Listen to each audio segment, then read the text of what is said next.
If you stop working for 6 months, your life would collapse. And if that's true for you, then you're not really free. Because if everything falls apart, you're not really in control. Your life doesn't pause, your bills don't stop, rent doesn't stop, debt doesn't stop. Everything keeps moving except your ability to keep up. So how free are you really? You've been told your whole life that you're free. You can move wherever, no one can constrain you. No one owns you. You can pick whatever job you want, or you can move wherever you want. But that is legal freedom. That's not the same as real freedom. There are two kinds of freedom: legal freedom and practical freedom. And most people only have one of those. Because real freedom isn't about what's possible, it's about what's sustainable. And if missing a few paychecks causes your entire life to collapse, then your survival is still tied to something that you don't control. But none of that is new. In medieval Europe, most people weren't slaves. They were serfs.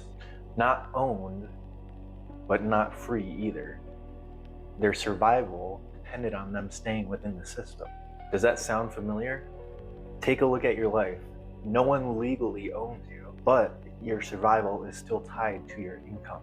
After a few missed paychecks, everything starts to break down. And that's not because someone is forcing you, but because the system is designed that way. In the past, you owned labor. Now you owe money. Student loans, car payments, credit cards, any consumer debt. And once you're in, you can't just walk away anymore. You can quit your jobs, but you can't quit your obligations. And that's the difference between legal freedom and practical freedom. Your day is already sold before it even started. You wake up, work, commute, and then repeat. And that's not even just to get ahead. That's just so you don't fall behind. Most of your time, your actual life, is already spoken for.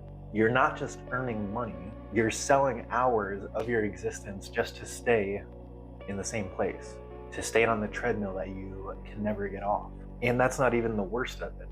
There's something even less obvious than that stealing from you every single day: inflation. Your money slowly loses value over time, which means your savings slowly lose money over time, which means that you have to keep on working just to maintain or stay at that same base level. It's like running on a treadmill that slowly creeps quicker and quicker and quicker without you really noticing. No one announces it, but you certainly feel it. So no, you're not a medieval serf, but the pattern is very similar. Your survival depends on the system. You carry ongoing obligations. Your time isn't fully your own, and getting out is harder than it sounds.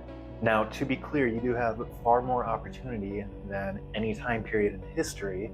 You can change jobs, you can move, you can build something, look for convexity, but freedom isn't about what's technically possible. It's about what you can actually sustain without everything else starting to fall apart. So back to the first question, if you stopped working for 6 months, what would happen? Because whatever that answer is, that's what actually owns you.